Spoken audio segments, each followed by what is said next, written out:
Welcome back to Bloomberg Money Weekend. Now, George Foreman is best known here in the UK for losing his heavyweight crown to Muhammad Ali in the Rumble in the Jungle of 1974.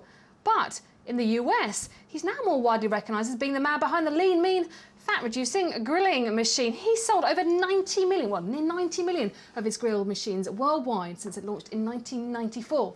How does he do it? Or is he just a marketing tool? Well, there's only one person who can answer that, and that it is George Foreman. Welcome. Thank you so much. You're more than just a marketing tool to this, aren't you? You know what I enjoy? The grill, it works. It sells itself. But for you, it's something special, isn't it? It is, because I had no intentions of having a successful business in the grill marketing, but I started using it. I wanted 16 to pass out to my family members. And I took a deal, a joint venture, with the idea of getting a lot for my family. Next thing I know, there aren't any left for my family. The world is buying them. And the good thing is you're able to use that and use your standing and what it stands for to raise the awareness of other things. Most recently, a new campaign with the British Heart Foundation. That's right, the British Heart Foundation. The idea that a lot of people enjoying life, but heart disease is the #1 killer right here in Great Britain. And you think about the United States with the obesity problem, we got to educate people on eating properly. The grill, it helps, but there are other things you can add on to it. So you stay in contact with the British Heart Foundation. They educate you on how to save your lives. And for them, I suppose, having someone like yourself who's made the name not just in boxing, but with the lean, mean, fat-reducing grilling machine, it is good for them as well. You know, and it helps me because I never try to sell grill. I try to sell integrity. It's the most important thing in the world. You tell someone something, believe it. You make them believe it, they'll buy your product, but don't try to get by on people. And that's what the British Heart Foundation, they're not trying to sell anything, they're just trying to make certain that people live a healthy life. I said there at the beginning, touching on 90 million sales. Worldwide, can you believe it? Well, I was going to say, can you believe it? I never had any idea. I wanted 16 for my family members. Yeah. Just 16 grills, that's what I expected. Never, because it worked, it helped me in training. Never did I expect to sell so many. How much of those sales, though, is down to your face? You know, you want to think that the grill itself is doing it. It's slanted. It grills on both sides, so the food is done quickly and safely. It doesn't mess up your clothes. I think that's most importantly, the grill itself. I'm just happy to go along for the ride. But I mean, your name and your face, I mean, you say you like it so much you put your name to it. It is part of the sort of the tagline, as it were. You want to make certain that you don't want to put your name to something that doesn't work and that people will enjoy. Now, when I was boxing, I'd beat Joe Frazier, and people were mad at me because they bet on Joe Frazier. Then I lost to Muhammad Ali. They were pulling for him, but they had bet on me. So they were still angry. With the grill, I make nothing but friends. So you can only win, I suppose, as far as you're Not in boxing. You can't win. But the grill, it's all win-win.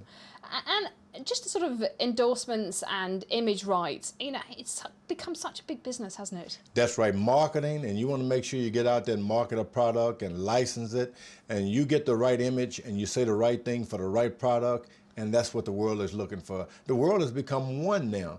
One product that's successful, it sells all over the world.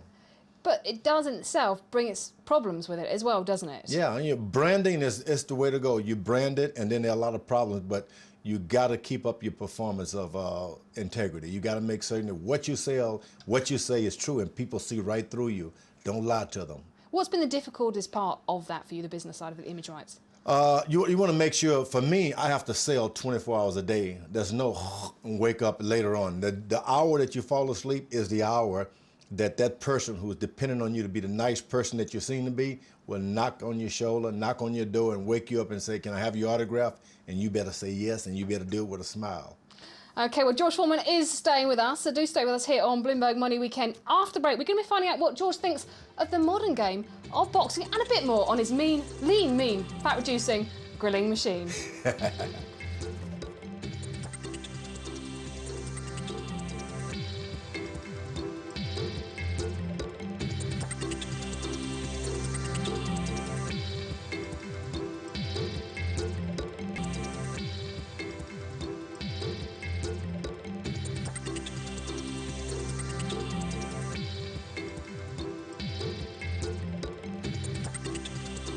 Welcome back here on Bloomberg Money Weekend. In the studio, we're still joined by George Foreman. Whether you look at him as the former heavyweight champion of the world or the idea, the man behind the lean, mean, fat reducing grilling machine. Now, before the break, we were talking about that machine. Now, though, George, if it's all right, let's look on boxing, because that's where your store has started. As you say, because you've made that name, one of the reasons your products become so successful. What do you make of the modern game modern sport compared to when you were boxing? And see, for myself, I'll always be grateful for boxing. Without boxing, I wouldn't have had a good start. That's the one thing I could do was punch, nothing else. And now today, we're lacking celebrities. We need a personality. There was a day when boxing was 60% personality and the other boxing. Now it's about 80% boxing and it doesn't sell. We need a hero. We don't need another. Yes, we do. One more hero, another Muhammad Ali, Joe Frazier. Even Tyson was kind of controversial, but he had this personality. That's the only thing boxing is missing. Do you see any personalities out there at the moment then? I'm looking for one. As a matter of fact, I'm talent searching myself. I'm looking for a young man to walk into my gym in Houston, Texas, and I can say, that's it. The next George Foreman, the next Ali. And I'm going to get right behind him and put boxing back on his feet. You say you need a personality to get the game back in the headlights and back in the spotlight, but some people have also said that the sport is in the balance at the moment, and there are problems not in the ring, but out of the ring. Yeah, there are a lot of problems outside of the ring. Promoters sometimes are looking for the Cadillac in the window, so to speak. They just want this big bonanza. They're not interested in starting from the bottom, building a guy up, making certain that all the media and the press and the writers know him, sell him to the media, then they get to fall in love with him, and they'll sell him to the world. Promoters are looking for the quick buck. Part of that is because of the growth of media and that part of it, not just TV, sort of, but writing, radio, satellite, everything. And that's grown so much since you were boxing.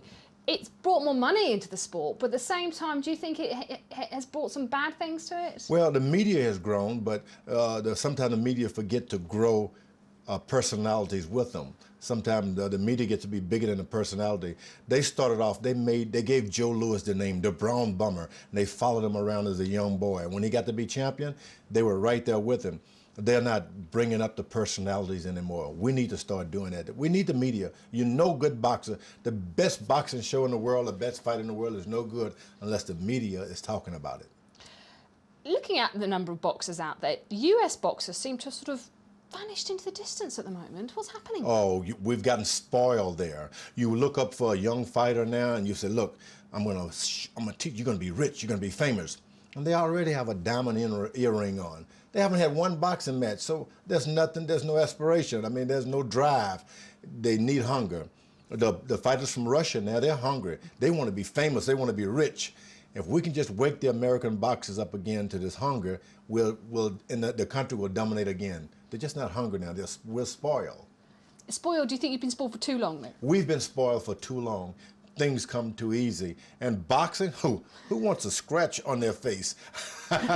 This is very true. I certainly don't. Thank you very much for joining us, George Foreman. That's all we've got time for. But of course, we've got more Bloomberg Money Weekend coming up right after this break.